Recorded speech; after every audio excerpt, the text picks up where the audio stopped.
Um, Ani Minogajeb Chimiigwech for gathering here with us today as we commemorate our relatives and mourn the loss of so many. This morning, when I dropped my girls off at school, I thought about how grateful I am to know that they are safe and that I'll be able to pick them up at the end of the day. A privilege I know that still haunts many of our families. My hope is that after this day of truth and reconciliation has come and gone, that the truth, the conversations, the learning, and holding space for one another continues. I'd like to thank my colleagues and our community guests for organizing and being a part of this commemoration. A special chimiigwech to Karen Wright, who kept us all organized and really made sure that this day was going as smoothly as it possibly can. I know for us as Indigenous people, the weight is heavy and we carry it with us every day. And I want you to know that I see you and I'm grateful that you are here. I'd now like to welcome our drummers for our official opening. Miigwech.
Now I'd like to welcome Val King for a prayer and hand drum song.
we're still in the sense of always learning and absorbing um, our to better ourselves as a human being, but as a group, as a family, and reaching.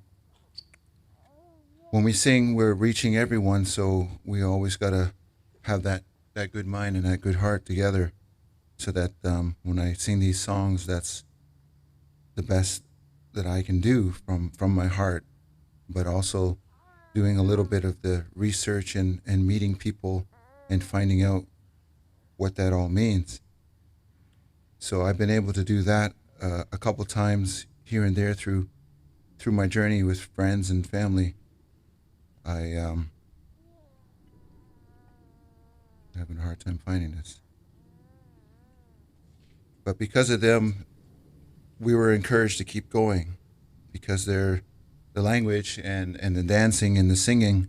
If you're just going to sit there and observe it, you could just be watching it disappear until you get up and get involved.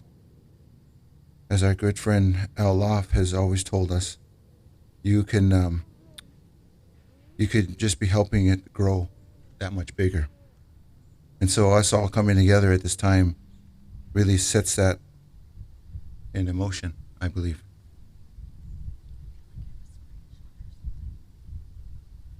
Well, I do apologize. Kimishkanan.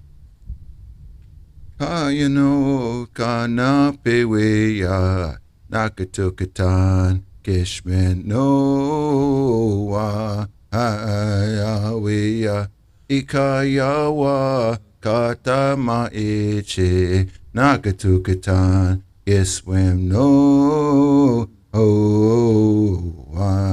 This was Cree, sang by Young Spirit, and I do hope to do justice to it. I've learned it from, as anyone else would, from music. So the words that stood strong to us is us men need to protect our women so that no further harm will be bestowed onto them. Protect our women. And that message reaches down to our children and our whole family altogether. Thank you. Any questions?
Chimigwech to Spirit Vision Drum, and to Jamie for those words, and to Sharon for that beautiful dance. And now I'd like to welcome back Val King for some words.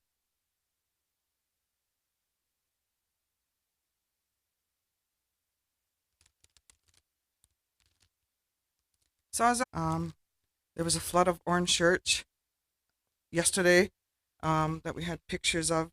I have a little baby eagle feather that I'm hanging on. It came from a community member from BC who lives there, and he sent me a bunch of big, small, medium-sized eagle feathers that he works with women. He's been out there for 30 years, and he sent them for me to give to people that are doing work in the community. So I put some on my eagle staff yesterday, but I brought one with me. To me, it represents those little ones that were found, the first ones. So some of the things, if you've researched Orange Shirt Day, it's the national day. Today is a national day for truth and reconciliation for Indian residents. Start doing cultural workshops, talking about singing and dancing and all of these things. So I did. Start the feasting. Pay attention to your dreams. They've all passed now. And then that was way before TRC. And then when TRC came up, all of these things, I realized that's what they were talking about. And then I realized when I was 18, I worked at the Mush Hole, the Woodland Cultural Center, amongst all the mattresses that were still left there on the third floor. I worked for Tekawanaki newspaper, and Amos Key was my supervisor. And it was a newspaper for Six Nations, and New Credit meant two voices talking. And we were up on the third floor, and there were still mattresses there. And, the stories, there was little handcuffs found there. All of these things that were in the basement, all of these things that they were still finding, and I was still talking to the elders there that were there. And we had an event there Tuesday night, and we talked about that. So, my grandma would tell me things and sat there and told me things and talked about her name and the culture and all of these things. And then when we were out in the community, I said, "Oh, I got a question. I forgot. Can I ask you about that?" And she would just stare at me, or these elders would just stare at me, not answer. It was just dead quiet. And they would just turn and walk away. And I would just be heartbroken, what did I do? Did I offend you, or why are you mad at me? But I realized they were still in trauma. They were still fearful. They felt safe in my home to share these things with me 35 years ago. But when they were out in the community, they were quiet. You give them something for your birthday or things that are meaningful, they were taken away. It's part of your clan. Your outfits are part of your clan of who you are. It tells a story of who you are. Maybe it was passed down. It was all taken away from them. And the haircut. We have long hair. It's a connection to Creator. The longer the hair, the bigger the connection, just like those old radios. They were cut. Their hair was cut. Everybody's hair was cut if you look at those pictures. And they wondered, who died? Why am I in grief? Who's in grief here? The only time the hair was cut was when you're in grief. When we meet each other, it's like, how can I support you? Do you need anything? It's not this, oh my God, you cut your hair. It's not that. We know that they're going through something. That's why we are really proud when I see my grandson or my granddaughters with long hair and the braiding. When we're braiding them, it's body, mind, spirit, body, mind, spirit. So they walk in a good way. So there's meaning to all of those things. And then they were all dressed in the same kind of way, like little soldiers, little dresses, all the same. And they couldn't hug. They couldn't hug and kiss their brothers and sisters. They couldn't talk. They couldn't talk in the language. And every time they went up the stairs and down the stairs, if they passed them, they would touch their hand a little bit. But if they talked in a language, they got disciplined.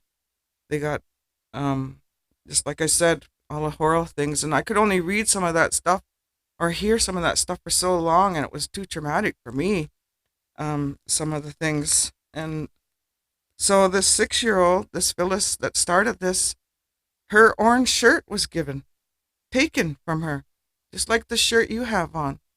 Some of them are really so beautiful, but her shirt was given to her by her grandma, and it was never given back. And then when she started this, Orange Shirt Day, it just took off from there. But it means more than that now. It symbolizes more than that now.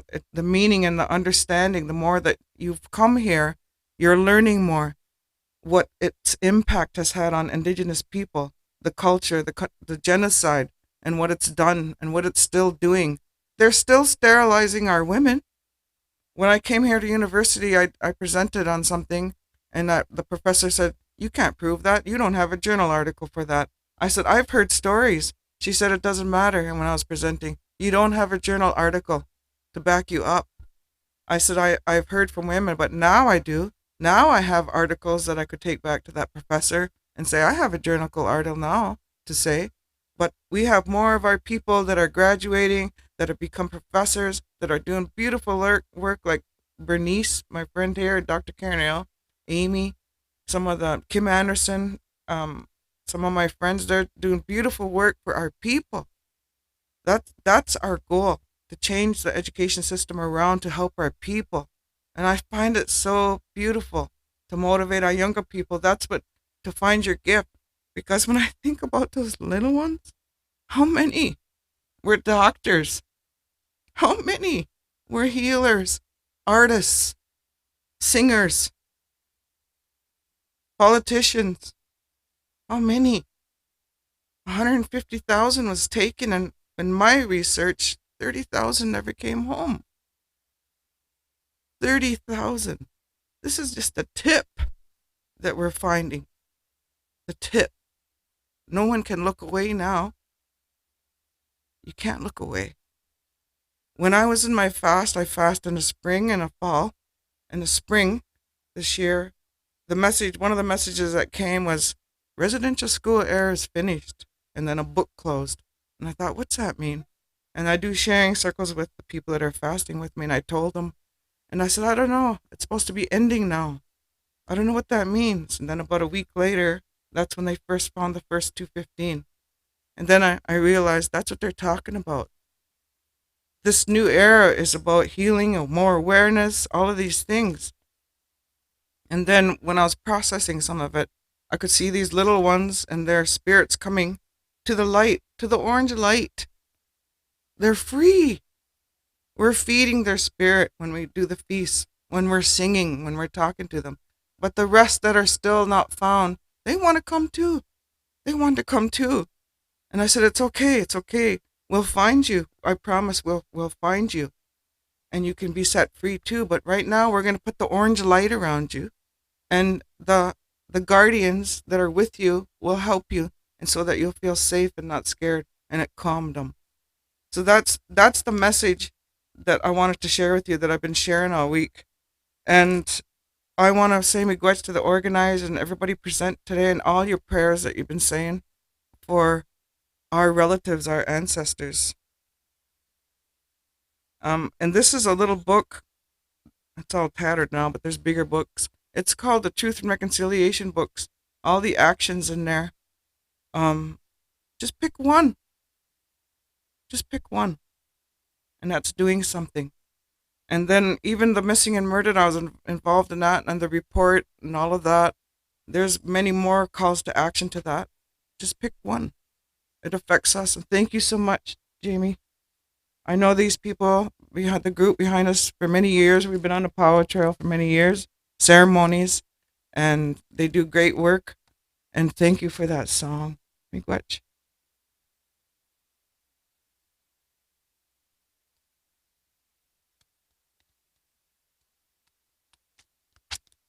Miigwech Bao. So Chimiigwech to everyone for sharing your voices, your bodies, your prayers in honor of the children. Children are a great gift. They're also really good medicine. And so I want to just, as we leave, I hope that we, or not leave, but end this section of the commemoration. I wanted to leave you with a little story about my daughter. For those of you who know Iris, she's quite animated, quite silly. And I was pretty cross one day. I was running low on patience. And we were getting in the car. And she said, Mommy, just put your finger on your nose. And I thought, and she said, and close your eyes. I said, okay. So I did that. I thought we were going to be like teleporting to Disneyland or something because that's kind of what she was into at the time. So I did that and she said, okay, now count to 4 really slow. So I said, okay, 1, 2, 3, 4. She said, open your eyes. And I said, okay. She said, don't you feel better?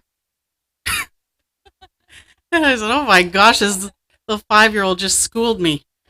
But I wanted to share that with you, not only for a little bit of laughter, but also to remind yourselves to take a breath and to not let that heaviness sit with you, and to let that the feelings that you have inside, to turn that into action, and to not let it come out in anger. So Chimigwech for coming today. Remember to take a drink of water, replenish yourself, and give thanks for that gift of water. Thank you for being with us today. I'd like to turn it over to Dr. Bernice Downey now for the launch of the strategic plan. Miigwech.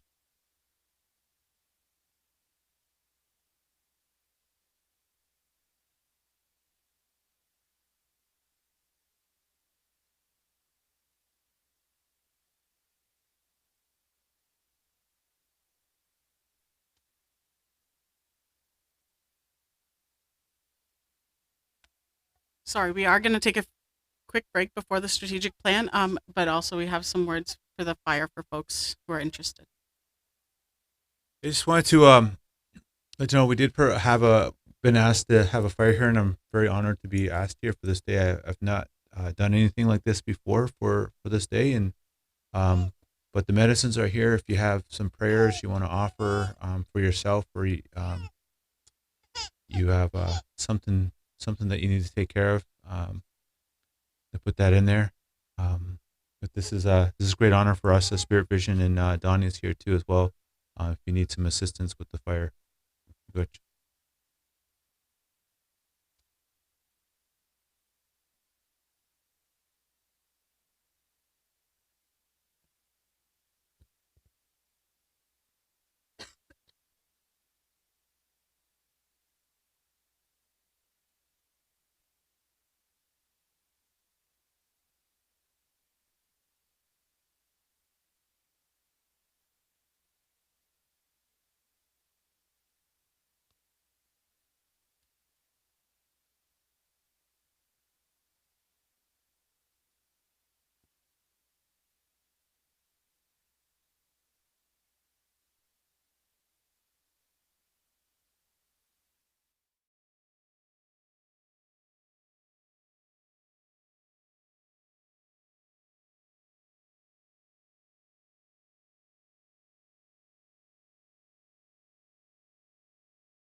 So again, that song was what we refer to as Esconde Gaina Se, or Women's Shuffle Dance. So we asked the singers, and we give them singer's choice. They want to sing what they call a round dance. So usually when we have a social, we come to share these songs. We've been coming here since, I've been coming here since maybe the mid-90s with Dawn. So she used to bring us up here, used to pick us up. I'm same age as her daughter, so we've gone to school. She's my cousin, and we've gone to school together all our lives. So she used to bring us up here. This is maybe around 95 or so. So 95, 1996, around there. Used to be Gilmore Hall over here. That's where we used to do his socials all in there. Had a real nice wooden dance floor in there. That's where we used to do all the socials. But when we have a social, it's kind of hard right now, with this, in these times that we're in. because social, it takes participation from everybody. And we usually invite people up to dance with us and to come and come and share, come and sing with us, and come and dance these dances with us. But we're not able to do that, so we still feel fortunate to be able to share some songs. And so that's our next song that we're going to be singing is Tola Seita, Round Dance. Ona di uena gai.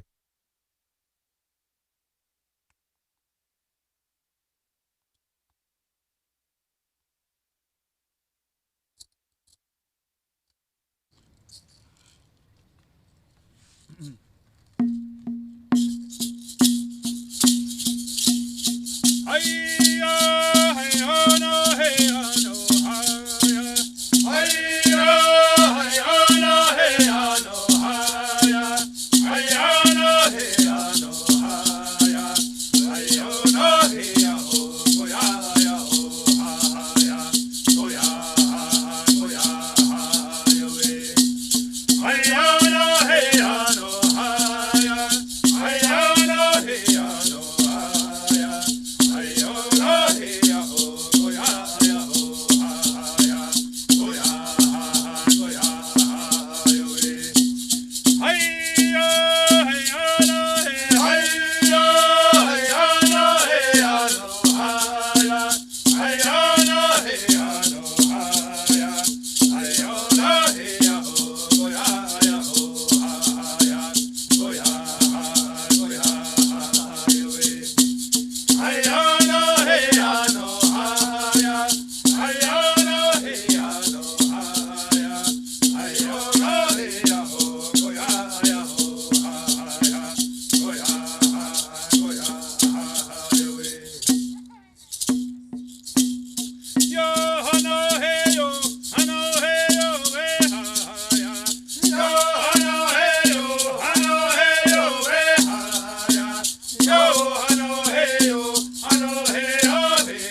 One of these days, I'm gonna steal the stage. Yeah.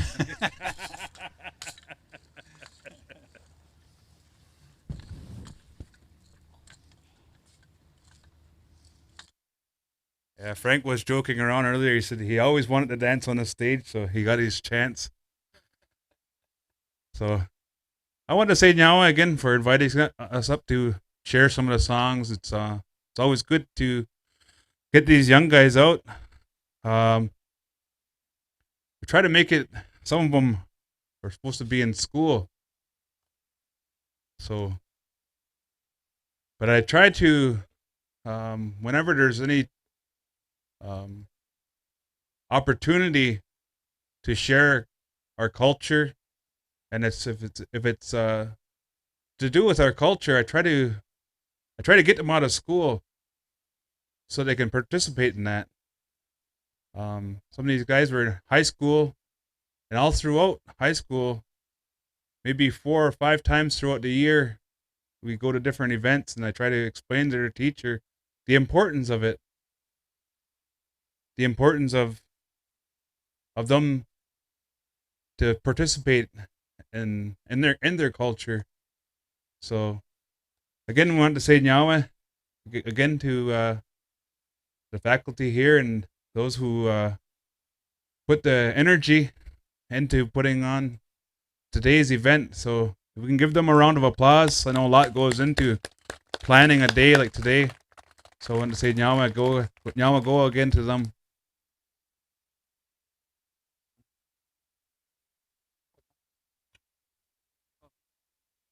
Oh, they said there's no school today anyway.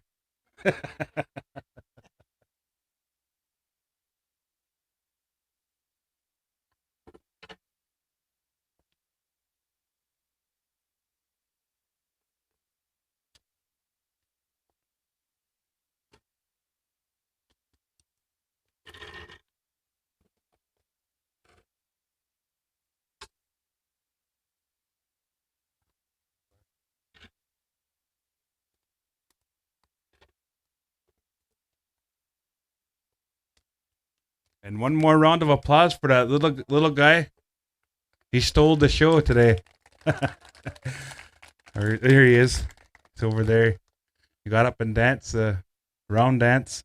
Started us off with the dancing right here. That's always good to see. All right, Nyawa.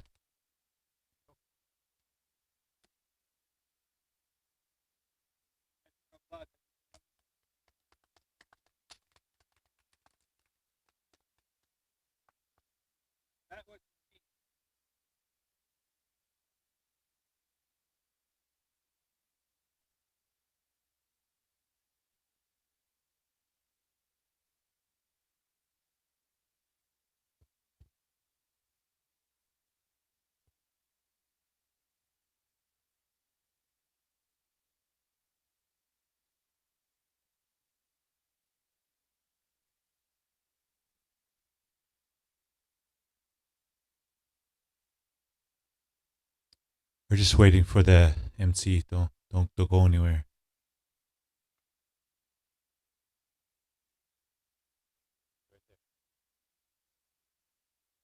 Let's sing song first.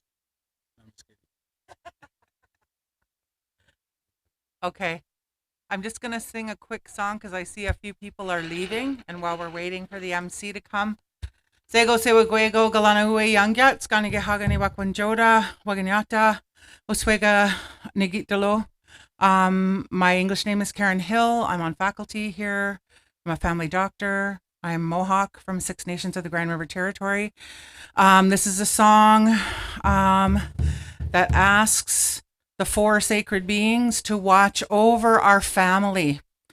And when I sing this song, I mean for all of our families, that when we leave this place in our days and today, the rest of the week, that we're being watched over. And they say that these 4 sacred beings are the ones that come to your mind and tell you, don't go that way, go this way. And we all have that. We all know that that's there. And so that's what this song says, is help me to watch over my family. Gaeli ni ungwera wage and wadaga asquayana waze sayada nunane guajile and wadaga asquayana waze yo ho hana yo ho we ahe yo ho hana yo ho we ahe sayada nuna ne aha guajile on wadaga asquayana waze Nyawagoa.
While the singers are picking out their song, I just wanted to share a little bit of what's on this ground here. The white, the yellow, the red, and the black. What do you think that is? Anybody? What do you think that is? The white, the yellow, the red, and the black. What do you think that is? Anybody? 4 directions? Okay, 4 directions. And somebody said 4 medicines. And what else is there? Come on, guys. You guys got brains. Use them. Think. Use your imagination. Even step outside the box, right? Okay. So, what do you think this is? Seasons. There's 4 seasons too as well, right? Right on. And what else is there? 4 stages of life. That's a good one. I like that. And she stepped out the box, right? Let's give her a nice round of applause for thinking outside the box. And that's what I encourage here in all of your walks of life, is to think outside of that box. Don't put yourself inside of a box. And that's what this is. The white represents the north, the yellow, the east, the black, the south, and the red, the west. White in the north, white people in the north, yellow people or pale people in the east, red people in the west, black people in the south. The Creator put us all here on this earth, and He gave us our own languages that we have. And as we came around the world, the Creator, He created this world with care, with love, with appreciation, with support, and shared that with us. Never greedy, never selfish. Greediness and selfishness is a man-made thing. Jealousy is a man-made thing. And some of people say that God is a jealous God because he had a wife and he didn't like what she was doing, so he punished her. And to me, then even in Haudenosaunee, with people in the sky world, when she was there at the tree, and they say that she was pushed, or they say that she slipped into that area there, and when she fell, she had a daughter, and her daughter became pregnant from the spirit of the western wind, and she had 2 twins. And the oldest twin was born of her naturally. The other one was born of her side, and it killed her. And so the all that was there to raise them was the grandmother. So the grandmother raised them. And the youngest twin wanted his grandmother to love him more than his older brother. So he did all these things to blame his older brother on so that his grandmother would love him more. And to me, that's kind of selfish and greedy too. And that's in our stories. Okay? So never be greedy and selfish. And that's a spiritual story. It's not how we got here. The Creator, He placed people in all parts of the world, and He gave us that care, C, that love, L, that appreciation, A, that support, S, and He shared that with us, class. And when the people began to sing and they began to dance, and they were all beautiful and wonderful times. No selfishness, no greediness, everyone caring for each other, everyone giving of each other, everyone making sure that everyone is okay, everyone make sure that everybody had a smile on their face. We need to return to that today. And also, not only that, but to treat all of the Creator's gifts the same way. Everything that is here is a gift from the Creator. So we have to treat it that way. And along the lines, somebody got jealous and somebody got selfish, somebody got greedy. Oh, look at me. I got a better shirt and you guys ain't got no ribbon shirts. I am the only one I'm better than you guys. So with that, whoever has a ribbon shirt, she got a ribbon shirt up there. Oh, that's just her string hanging from her hoodie. It looked like a ribbon shirt. Well, you can come over here too, right? And so they divided the people out of that selfishness. And the people began to fight. Even here in Haudenosaunee territories, everybody began to fight all around the whole wide world. So the Creator says, let's send a messenger down there to return them to that care, loving, appreciating, supporting, and sharing. You call him Jesus. You might call him Allah. You might call him Buddha. You might call him different things. But that messenger went all the way around the whole wide world to share that care, love, appreciation, and supporting, and sharing in a good way.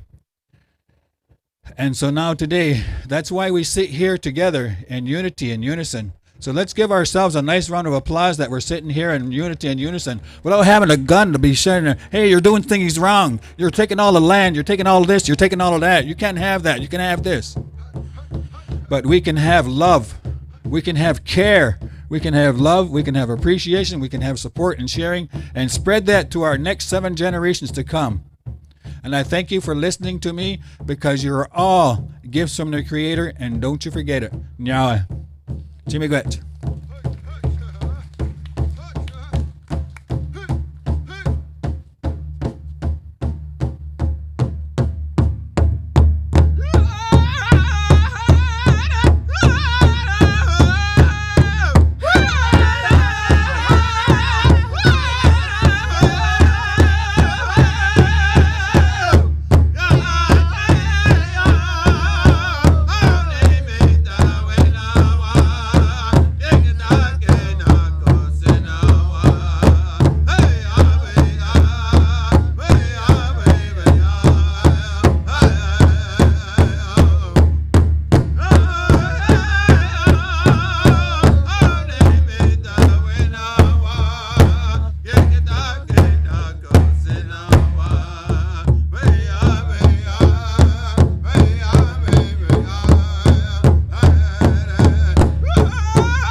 Oh, it's a tall person here. Ani, Mino Gishab, Bernice Downey, Deshishnikas, Niganikwe. My name is Bernice Downey. I've also been given the name of Niganikwe, which means head woman. My people are from Lake St. Martin, Manitoba, Dauphin River, Manitoba. I'm of Ojibwe, Soto, and Celtic background. And I've been residing here most of my life on Haudenosaunee and Anishinaabe territory. I'm very proud to be here as a member of the McMaster community. I want to acknowledge our elders that are here today, Kathy Knott, folks from our singing group, Spirit Vision, our singers, our drummers, our speakers. I'd like to thank Val for her beautiful commemorative address today. It was so powerful to hear from our colleague, from our brother, about the healing that men need. That went right to my core today. And also Val's talk about the children and to see these little shoes. And I know that baby wanted to get up and dance with our jingle dress dancer. So it was a beautiful commemorative event. I also want to acknowledge our Indigenous leadership here today, our Indigenous faculty. We have newcomers, Rob and Renee, Rob Innes, Renee Watchman. We have Alexandra Trottier, our new inaugural Executive Director of the Indigenous Health Learning Lodge. We have Jessica, who's also joined our team, Jessica Baskin. We have several of our faculty from the Indigenous Studies program here. I want to acknowledge all the helpers who arranged the day. It takes a lot of work. And I also want to acknowledge many who are not here today for various reasons. Our trailblazers in the McMaster community that started this work so long ago, Rick Montour, Don Martin Hill, and many others. They were the voices of the students back then that said we need more and we need to engage our community. I also want to acknowledge our McMaster leadership that are here and are going to address the crowd today, our allies. There's many I see amongst the audience. So I just wanted to start with this little quote. It's always the right time to do the right thing. And Indigenous people have been talking about what the right thing is for a long time.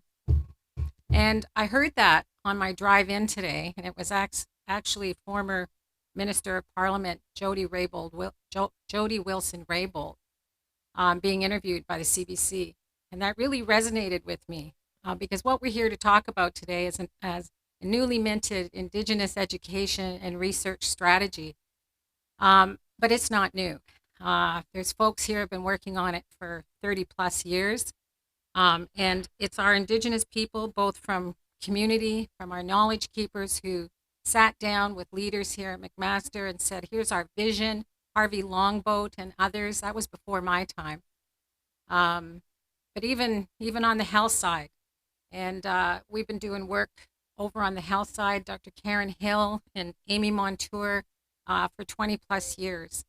So we have always known that this work was important and that we needed to work alongside our colleagues. My experience as a learner was that McMaster was an ivory tower. That literally, I felt I didn't belong there. I grew up in Hamilton. I thought that was beyond my scope.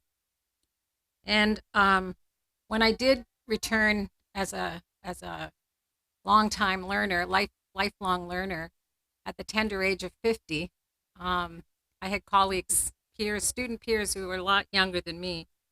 But I chose to go through the anthropology and health program because there was no one on the health side that I could turn to for supervisors and mentors. But it was a good decision to be on the social science side because it allowed me to delve into my culture, to hear from elders and knowledge keepers, and still to be able to look at health. And I uphold all the people in anthropology that assisted me along the way, including Don Martin Hill, who was my supervisor. One time on a Saturday, I brought my mother to campus, and I was doing a master's at that time. And we went up the elevator to the anthropology department, and she turned and looked at me and she said, "Anthropology, that sounds like an apology." And that was her, she was a very critical thinker. And if she'd had the opportunity, she would have been a scholar as well. That was before the TRC, or the formal apology in Parliament. And then she sat at my convocation at 84 years of age and early dementia in the front row, grinning at me. I couldn't concentrate when I found her sitting there. A convocation where I was presented with a feather on stage by my supervisor, an eagle feather, as the first Indigenous valedictorian. So it was a long ways from when I thought I didn't belong here to be doing the work that I'm doing today. Yesterday, a Supreme Court tribunal turned down the federal government appeal related to the compensation for First Nations children. Today, the data shows that First Nations children in care is 14% higher than other children in Canada. This is greater than the residential school statistics.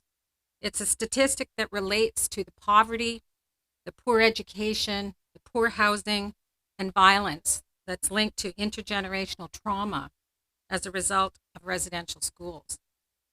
Today, on Orange Shirt Day, to honor Phyllis Webstat in our beautiful commemorative time that we had, and officially now will be known as the National Day of Reconciliation, but I think I'll always call it Orange Shirt Day. It's a good day to honor those who came before us here at McMaster, the good work we are all doing now, and for those who are coming. Institutional reform, as it relates to Indigenous peoples, is more than achieving equity and inclusion. Rather, it's about aligning with a reconciliation framework with sovereign, self-determining approaches to education. The Indigenous Education and Research Strategy that we're officially launching today represents the voices of our community elders and knowledge helpers, students, and faculty, that hopefully will yield many amazing scholars, professionals, advocates, artists, and change makers. And as Val pointed out earlier, hopefully to make up for all those who were lost, those 30,000 children. So we have a very excellent program that I'll turn to now. And so we'll be starting off. I'd like to introduce my colleague. We also have a student that would like to say a few words, but I'll introduce, first of all, Val King, Edebwed Ogijada, to provide an opening song, which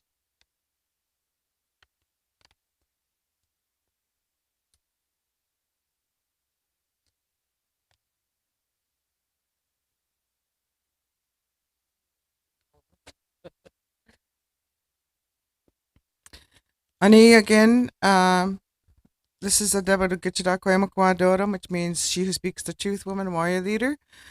This is some of my family. I have 7 children.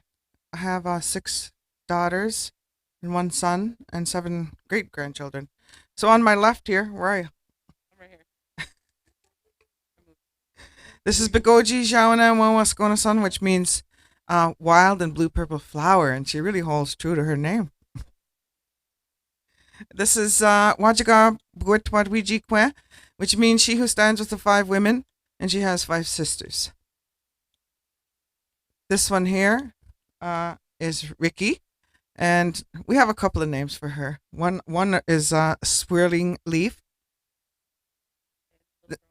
and Little Brown Bear. So, and then she's a dancer, she's a singer, she's very athletic. And Keenan, we couldn't find his name, and then all of a sudden the language teacher said, he already has it. And we said, what do you mean? He said, Keenan means, in Ojibwe language, I told you. And that's exactly how he is. So we're going to do an opening song. I have, we usually sing around the big drum and hand drum, but we're going to do a hand drum song. Yeah.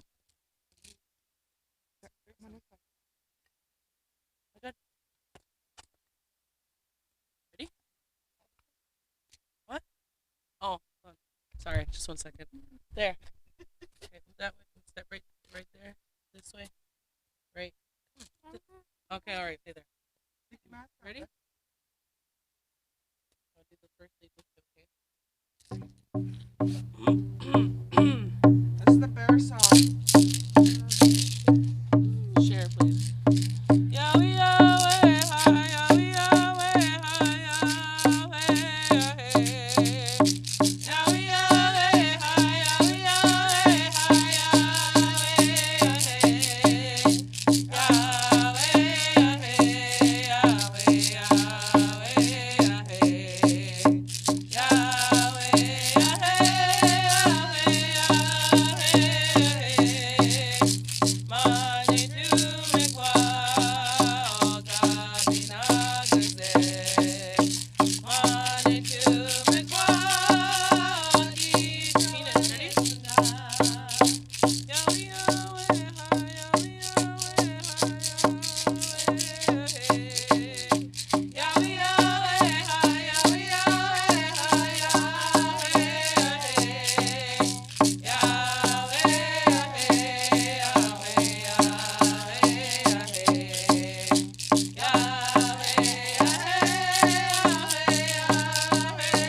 Miigwech. I spied another new Indigenous faculty in the crowd, Dr. Jennifer Walker, who we're so excited to have join our team on the health side. She's going to head up the development of the research hub of the newly minted Indigenous Health Learning Lodge. So welcome, Jennifer. And as I spy other ones, if I've left someone out, my apologies. I get very nervous up here. I'd also now like to invite my very esteemed colleague and friend, Dr. Randy Jackson. Dr. Jackson is the outgoing co-chair of the Indigenous Education Council, the academic co-chair. And so I'd like to invite him up now to speak to our crowd. Thanks, Bernice. Buju Ani, hello. O Sawasiu Kinu Napiu Nadijnakas Makwa Nidodem. So I just shared with you my spirit name and my clan. My people come from Kettle and Stony Point First Nation, which is located on the southern shores of Lake Huron. so not too far from here. I think that a bit of vulnerability is a good thing today, and I just want to share with you that I am the son of a parent who attended residential school not far from here, the Mohawk Institute, and I myself am an Indian day school survivor. And when I reflect on that, and I reflect on the strategy that brought us here today, I think that these are good things to tie together. So as I also continue to reflect on the strategy and the 2 years of work that led up to this moment, I want to share 2 words with you from my language, a language that I'm relearning. So bear with me. So the first word I want to share with you is Jinij Shiwinma, which means or translates is the essence of who we are as a peoples is beautiful. And I believe that the strategy that we created centers this idea, and it also provides a place to work from this strength going forward in the future. The second word I want to share with you is another word shared with me by my good colleague Doris Peltier, as well as learning about this word through research that I had been involved in.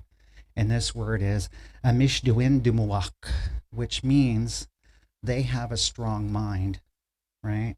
And I think that this word gets activated here on campus because of this strategy in a very good way. I think it opens up that space. It opens up the space that makes this much more possible than it has in the past. And it refocuses on the collective strengths of Indigenous people, and it maps our path forward. So I just want to also say that the strategy is really expresses an Indigenous future here at McMaster. It's progressive, it's forward thinking, and it addresses 4 strategic goals, including research, education, student experience, and Indigenous leadership. We hope that that strategy moves us beyond apology and actually inspires direct action in 4 different ways. It creates space for Indigenous scholars, students, and staff, and creates a space where we can experience empowerment. And it's also about protecting Indigenous cultural integrity, and it responds to the calls to action as articulated in the Truth and Reconciliation Commission's report. And not only that, it upholds the United Nations Declaration on the Rights of Indigenous People. I just want to stop here for a moment and thank some people who have been instrumental in this work. And words of gratitude, really, I want to share with you. This work is highly collaborative, the production of that strategy, highly collaborative, and it's not simply about one single person. So with that, I want to thank members of the Indigenous Education Council, and particularly Indigenous caucus of that council, yes. And then there was a small working group that was created to move the strategy forward. And I want to thank Dr. Bernice Downing, Shiloh Elliman, Dr. Adrian Xavier, Dr. Chelsea Gabel, Dr. Bonnie Freeman, Valerie O'Brien, and Karen Wright. And I would be remiss if I didn't talk to you just for a few moments about Kim Scott, who was our consultant extraordinaire. And she provided expert shepherding and guidance about the production of this strategy. So I really want to reach out and thank her. And I also want to thank the President's Office and the Provost's Office who supported this strategy with a financial contribution, but also provided moral and moral support for this work. And I just want to close with this one last idea, and that the Indigenous Research and Education Strategy is a small step. And we would be remiss if we didn't acknowledge that there's still much more work that needs to get done. But this is a good starting place, I believe. I'm really pleased and very happy that the strategy is already producing positive impacts here on campus. But that's something I'll leave for the president and the provost to share with you. All right, thank you very much. Make which, Randy? You know, Randy and I don't get to see each other often in person, And even when we connect on Zoom or phone over many, many calls related to the strategy development, the first thing we usually ask each other is, are you keeping your head above water?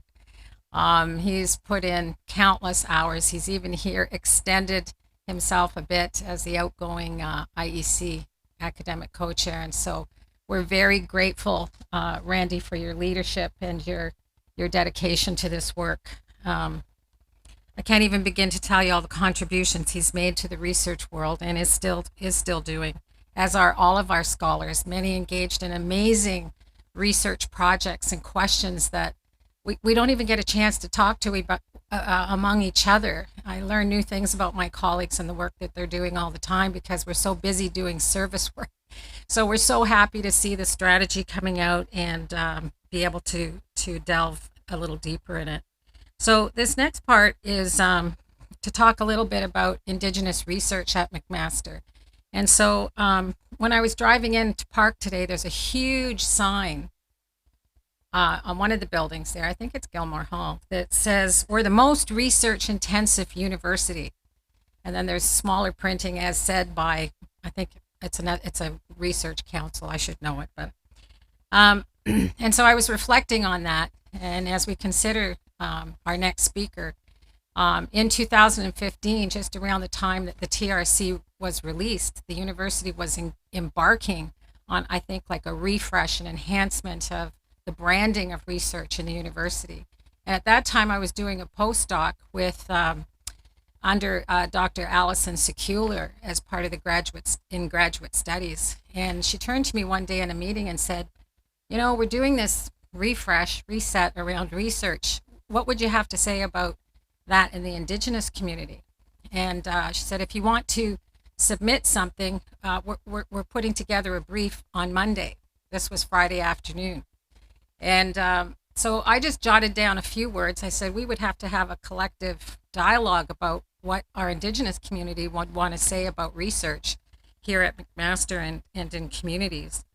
And so that did lead us down a path of envisioning the McMaster Indigenous Research Institute to talk about what we wanted to do in research, to continue the work with our communities. But this was also part of a vision from many decades ago here at McMaster, and to see MIRI, as we call it, come alive now with our inaugural director, Dr. Tracy Bear, who's going to say a few words. But I also want to acknowledge the many people who kind of kept MIRI afloat, took on acting director positions, including myself, Valerie O'Brien, who was our constant throughout those years, and the many people who pledged to commit resources to help MIRI come alive now and into the future.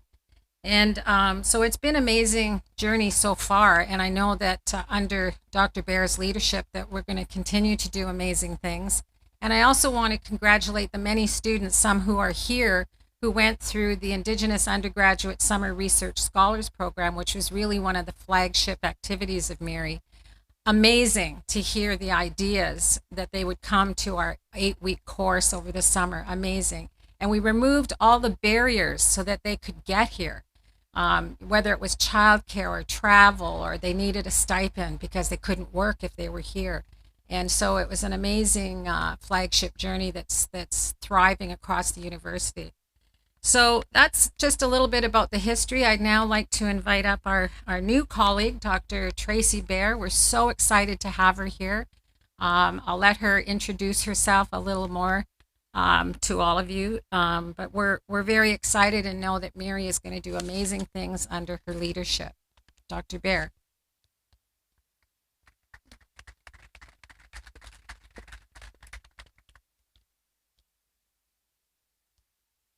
I'm not much taller than you, but I'm just going to do this for, to prove a point that I'm taller.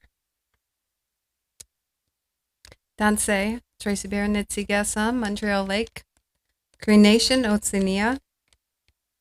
And I just have to say, sitting up here listening to the drums, it's been so long since I've been sat next to a drum, and I really appreciate that heartbeat. It's nothing like sitting in your car and listening to Tribe Called Red. That's great, but sitting next to that drum, it grounds you. And these medicines here, they ground me. And that song, the bear song, that I learned that song first in the Edmonton Institute for Women, a federal prison in Edmonton, Alberta for women. And they taught me that song around the drum. And so that grounds me here. So thank you for all of those things. Today is a momentous day for many reasons. And we're standing here to honor and to remember those that survived and those that did not survive the horrors of residential schools.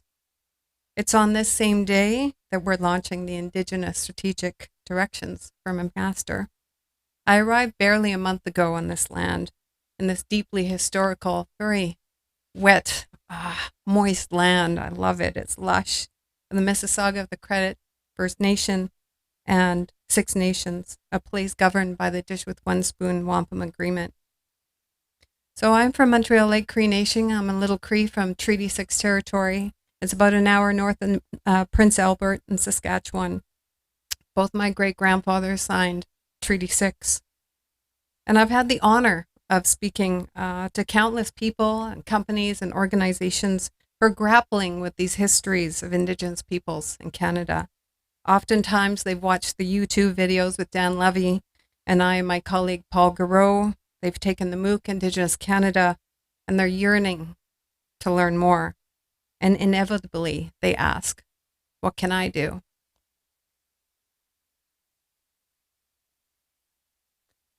I want to tell you a story, and this relates to what can you do.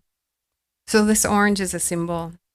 I had my first Sundance years ago in Alexis First Nation. And a brother of a man came up and he talked to us in the second day of fasting and singing and dancing. And he said, I bring this box of oranges to the fasters, to the dancers. And he put it in the center. And we're not supposed to drink or eat or anything. I'm like, oh, great, that's awesome. I'm really hungry and thirsty. But the story was his brother was on the street for many, many years. He had trouble with addictions. And this was through the intergenerational trauma that his family had with residential school. And they knew his family was putting on a Sundance. And when you put on a Sundance, it's a big ceremony. There's lots of food that needs to be prepared. There's lots of resources that you need. Money, time, people's energy, people's emotional energy. And this brother who was on the street said to his brother who was leading this Sundance, I don't have anything to bring. I don't have anything I can do. And his brother says, pray on it, fast, and something will come to you. So the day that we're supposed to bring all the feast out, the brother said, my brother comes with his box of oranges. And he had saved up cans, he had saved up his money, he'd gone busking on the street to buy this box of oranges for the Sundancers. And he said, my brother passed away a while ago, but every year I want to bring this box of oranges to the Sundancers so that when you taste that and when you look at that orange, you can always do something. You can always bring something to the table. So I do get asked a lot of what can I do? So even if you take that little booklet that someone offered earlier, or you go online and you look and you research what Indigenous people are saying, that's one thing that you can do.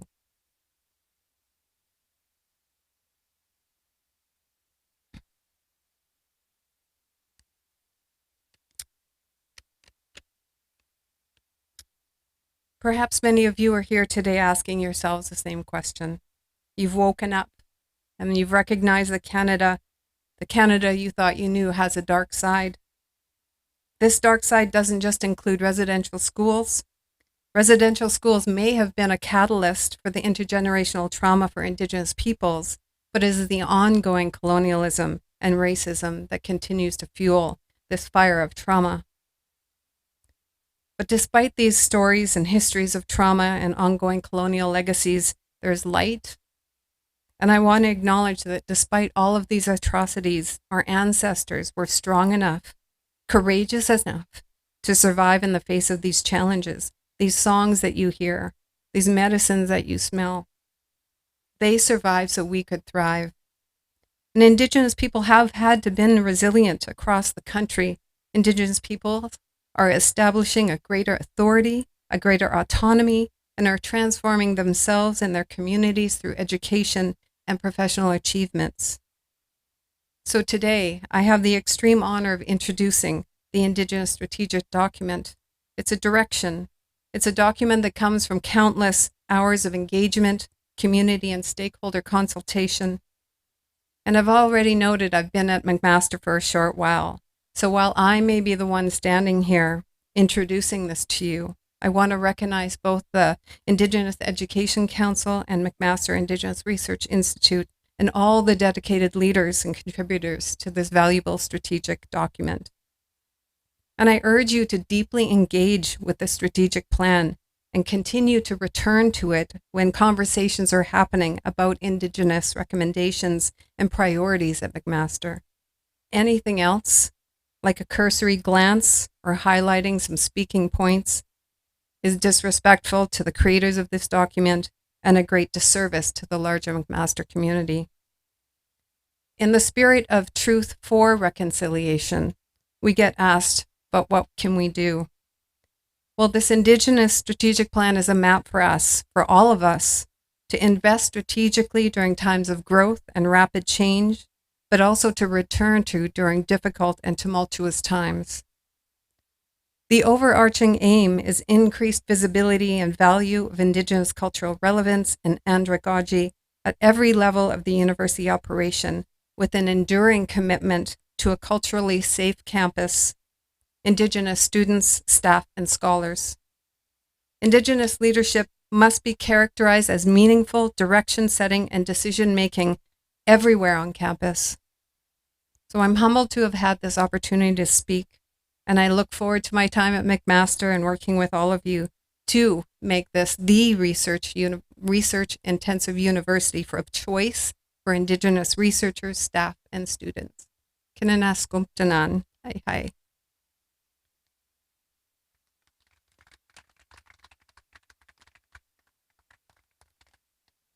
Miigwech, Dr. Bear.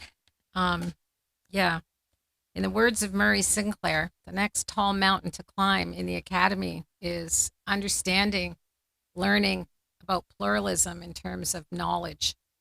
And we've got a long way to go to create space for Indigenous knowledge, Indigenous research methodologies. And I feel really good that this strategy is, laying out a path for us to do that.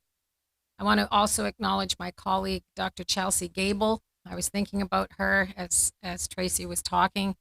We were on a panel recently, and on the first part of the panel on day one, we talked about Indigenous ways of knowing and Indigenous research methodologies. And there were many in the audience on Zoom who were chatting, saying they understood about pharmaceutical history and how it relied on Indigenous knowledge. And there was a surge of support for what we were saying. And then all of a sudden there was one voice that said, that's all great, but when it comes to my children and medical cannabis use, I want quality evidence. The next day on the panel, that was the buzzword, quality scientific evidence. So we have a long way to go. And that's going to be both our challenge and our opportunity to enrich the academy here at McMaster and beyond. So I want to invite up now Mary Pengawish, who wanted to say a few words today. We've all talked about the importance of our learners and how we hope to mentor and see them flourish and go forth in their lives. And we would like to invite Mary, who is from Wikwemikong, to say a few words. Mary, still, come on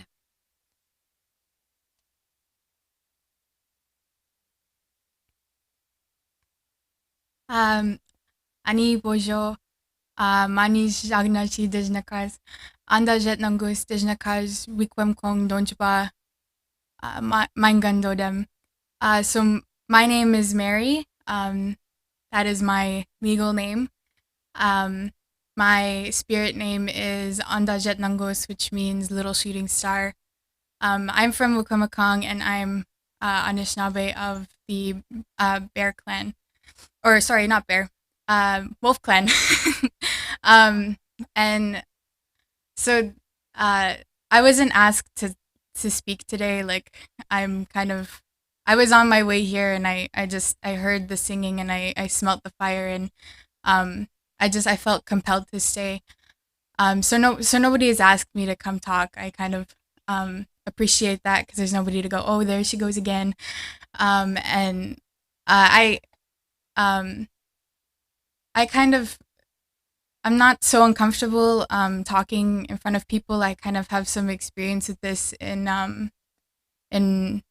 like robotics and stuff. I would kind of um, I was given a lot of opportunity to speak on behalf of Indigenous students and Indigenous youth, and so for things like that, I'm really grateful that I have these kinds of presentation skills. And so today, I kind of just wanted to say thank you, miigwech, to the McMaster faculty, McMaster students, and everybody who worked to put this kind of thing on, because I'm kind of a long way from home, in my opinion. It's a 7-hour drive, and I don't really have any family here. It's just me. And I probably just from not being very sociable, I haven't met many Indigenous students. So I really appreciate this space and this gathering of people. It's very familiar to me, the smell of the fire, the medicines, the families, and even the accents make me feel comforted. And yeah, so I really appreciate that. And I really appreciate how safe I feel here at McMaster. Many times, and what lives in the back of my mind is this kind of like fear of what could happen to me. But that at the same time exists with a excitement for the opportunities that are also available to me being an Indigenous student. There's a lot that goes into being an Indigenous student. I really want to say thank you to everybody at McMaster who put this on, and thank you for letting me speak. I do also feel very grateful for being able to go to school and to be going to such a understanding and a knowledgeable school of these things, because we as Indigenous people have a lot of difficulties with still going to school. Even now, a lot of things still exist because of the intergenerational trauma of residential schools, or that prejudice against us. So I really just wanted to say thank you, and thank you for listening to me. Miigwech. That's true. Miigwech, Mary, and welcome to McMaster. And it's a good acknowledgement of never underestimate the power of a student voice. We have many amazing student groups on campus, both on the health side, on the social science side, who do excellent work. And we also have, this moves us into the next part of our program and our leadership comments. I mentioned Indigenous leadership earlier, and when we think about how we try to mentor, protect, and foster, nourish our students, two amazing leaders amongst us. We have Dr. Adrian Xavier, and Lickers, and also Shiloh Elmayan. They do that hard work to try to look out. Shiloh left the conversation over here to say, I see a new student, and to go and greet her. And that's what this is all about. But also our leaders amongst our staff in our Indigenous Studies program, the Student Services office on the health side. There's many behind the scenes staff who are good leaders and have contributed to our work all along. And so we're very grateful for them. And so when I think about leadership also, so I was given a new title this past year as the Associate Dean Indigenous Health. I even forgot to introduce myself. When I started that role in January, I had this image of Donald Trump. And it was when he was first elected in 2016. And it was a meme that was going around, and he was sitting in a coffee shop typing on this laptop, and he was typing out, "What does a president do?"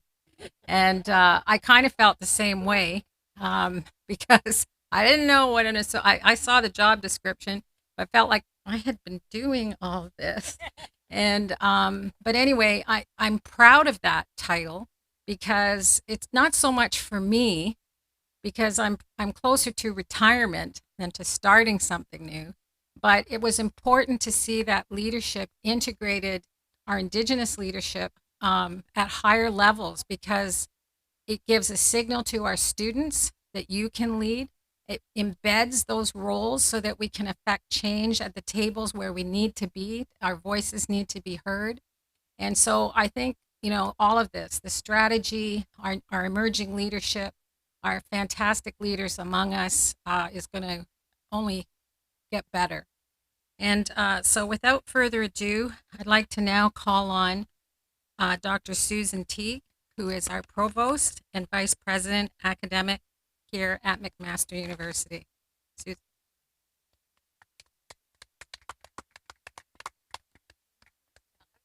Yeah, so good afternoon, everyone.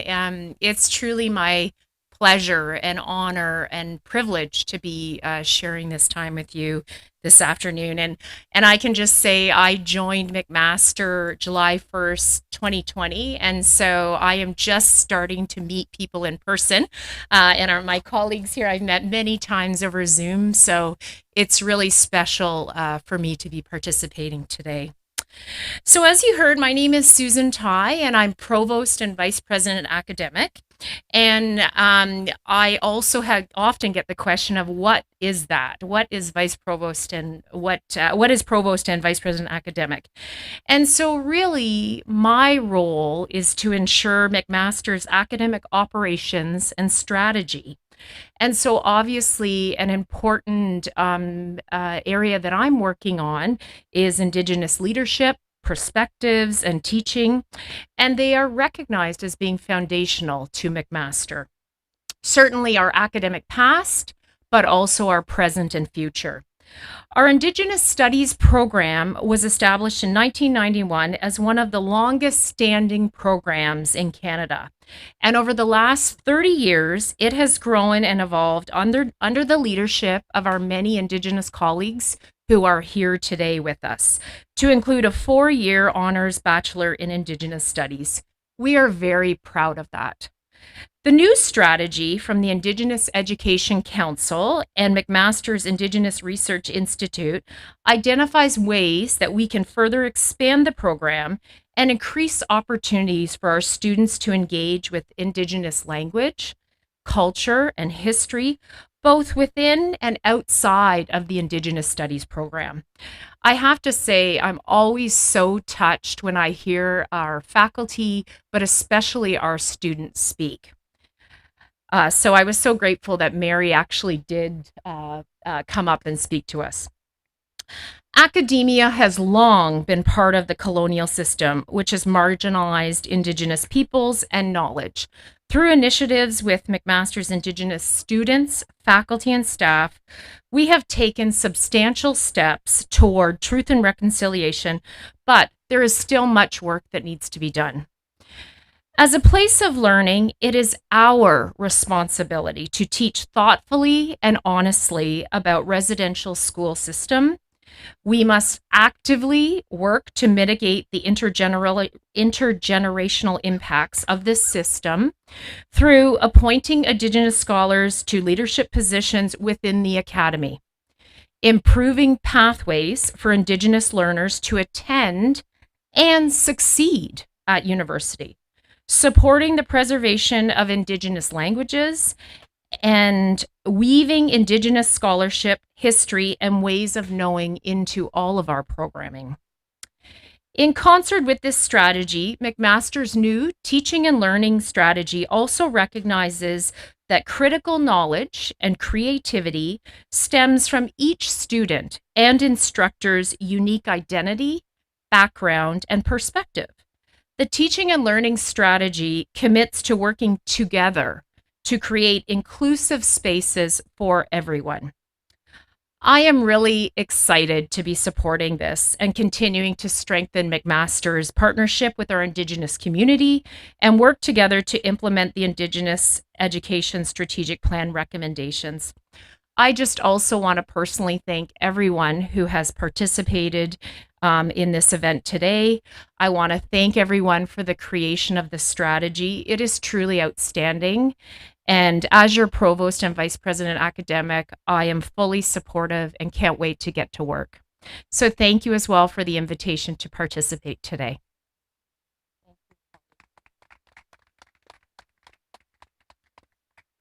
Make which. Thank you, Susan. Yeah, Susan, I've come to know her as a person who likes to roll up her sleeves. She does her homework. She has come to meetings prepared with some most excellent questions, and yet also is in a position of having sometimes to present the realities. But even before the launch, we've seen some very good changes, and so we look forward to her support going into the future. I'd next like to invite David Farrar, president of McMaster University. David also is new to McMaster, has come from a background, though, I remember first time meeting him, and he talked about his work at UBC with Indigenous communities, Indigenous students, and I felt a great sense of relief. Someone once mentioned in a meeting, student meeting that we were at, that every time a leader left to move on, transitioned out of the role, that Indigenous students had to educate the next leader, because sometimes everything that you were trying to build up would get left on the wayside under a new leadership agenda. And so I remember having those thoughts when David came, and when he described his work at UBC, I thought, okay, maybe we're not going to have to do so much teaching this time around. I think there's been a little teaching, but it's been a very tumultuous time for all of us. Lots of change, getting through COVID. And from my perspective, David remains committed to the Indigenous education and research agenda. And so without further ado, I'd like to invite him to say a few words.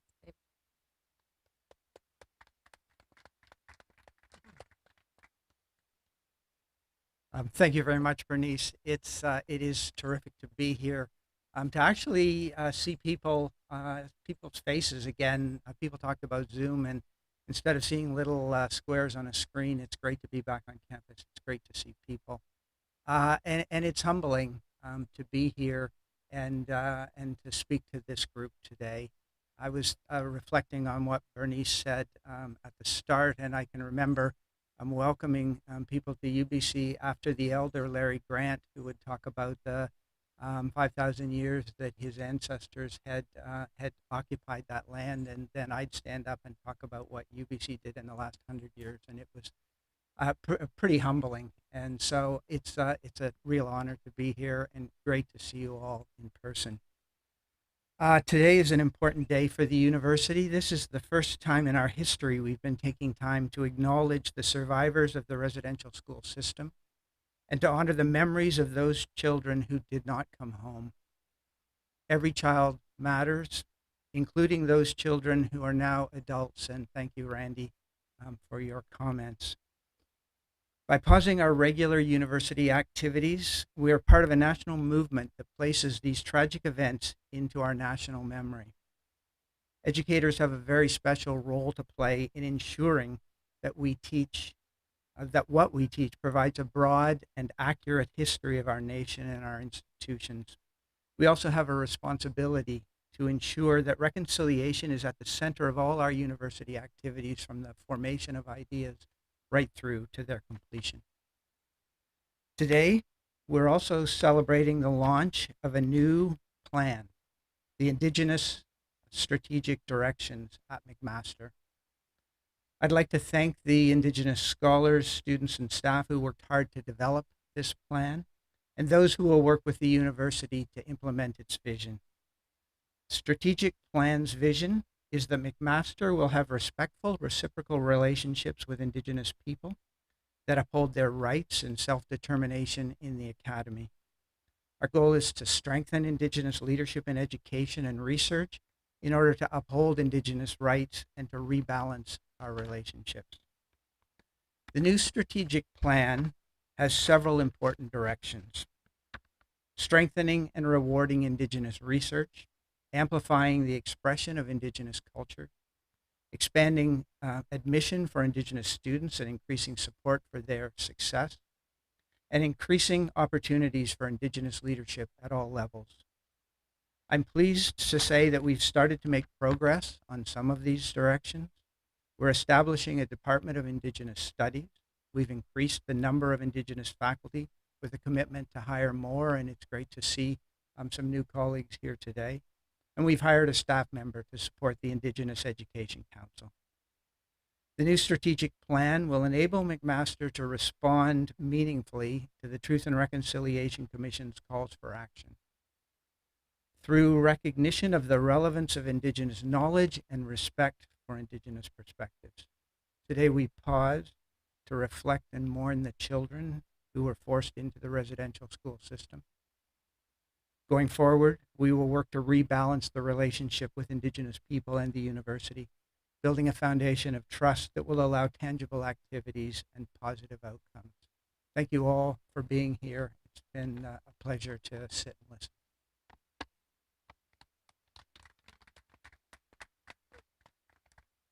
Thank you, Rich. Dr. Farrar. Yeah, I also mentioned allies earlier, and you know, this is the perspective that we have is, you know, there's many, we can't do this change in the university ourselves, so it's a strategy for Indigenous learners, Indigenous faculty and staff, but it's also hopefully going to advance the reconciliation agenda, and we have many allies that have worked hard with us on this. I'd like to acknowledge Dean Jerry Hurley, who's here today, also Dean Paul O'Byrne from the Faculty of Health Science, and many others that have walked alongside us and helped to guide this work from that ally perspective. So that concludes the formal part of speeches and all the good words that we heard today.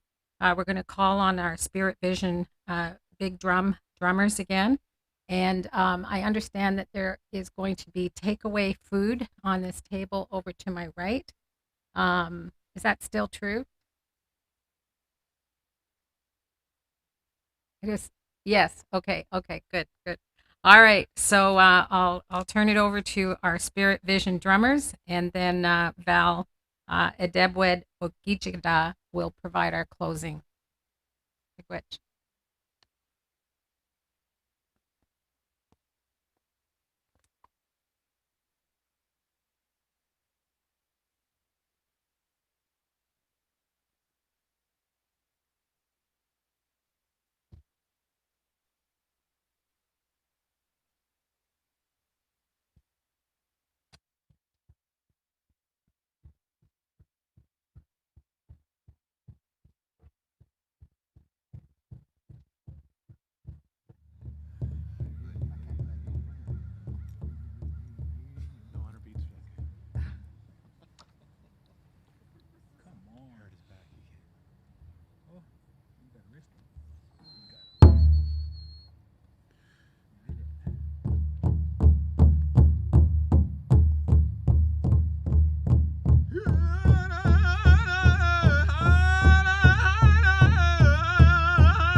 Adebra Gichida Kwemakwad back again.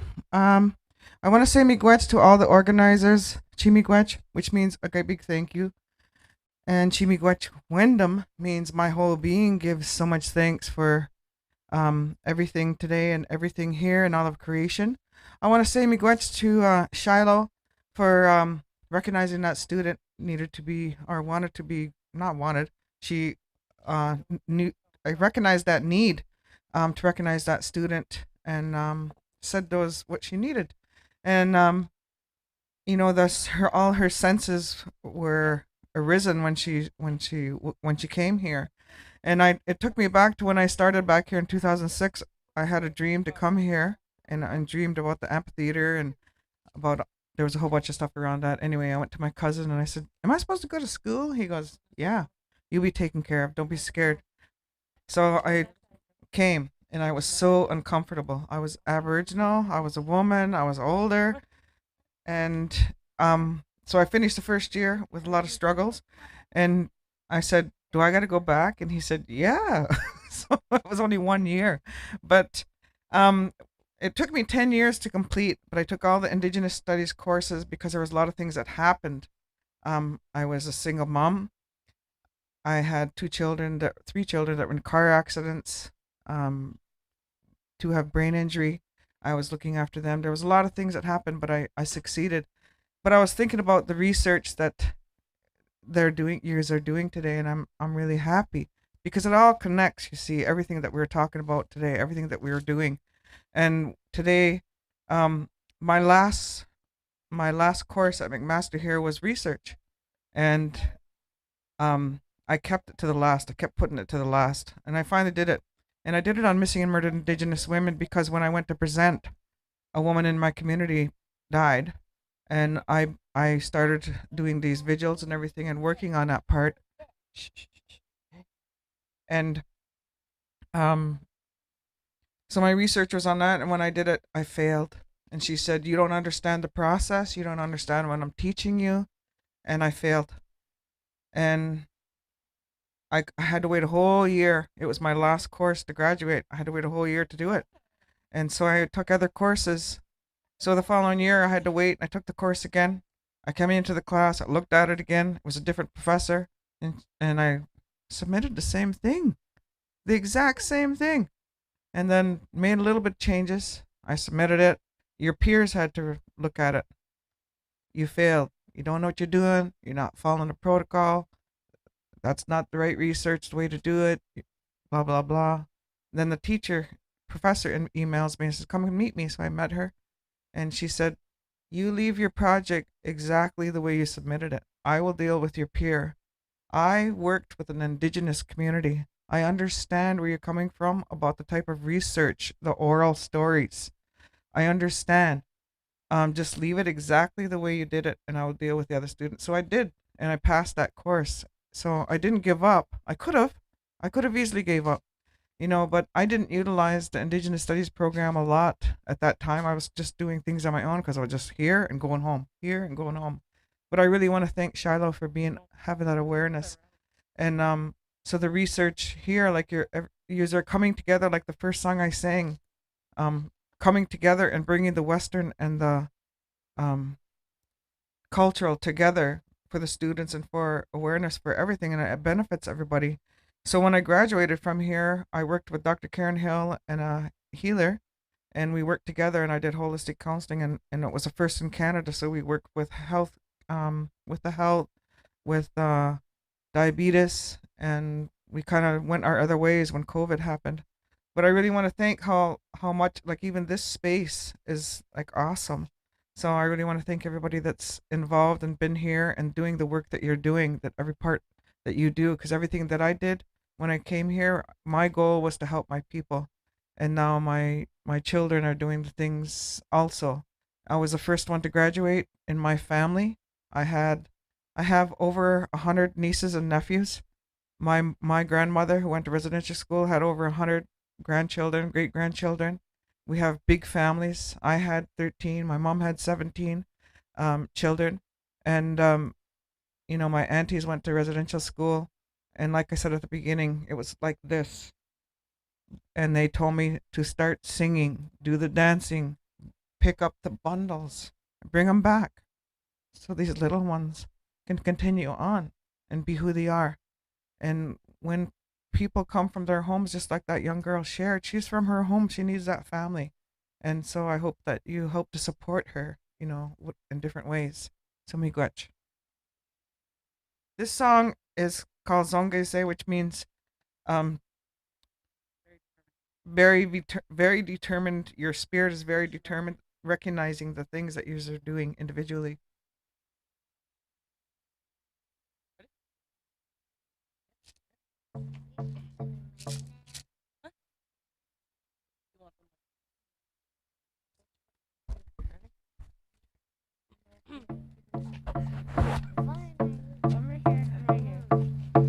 Hey, hey, hey,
Miigwech.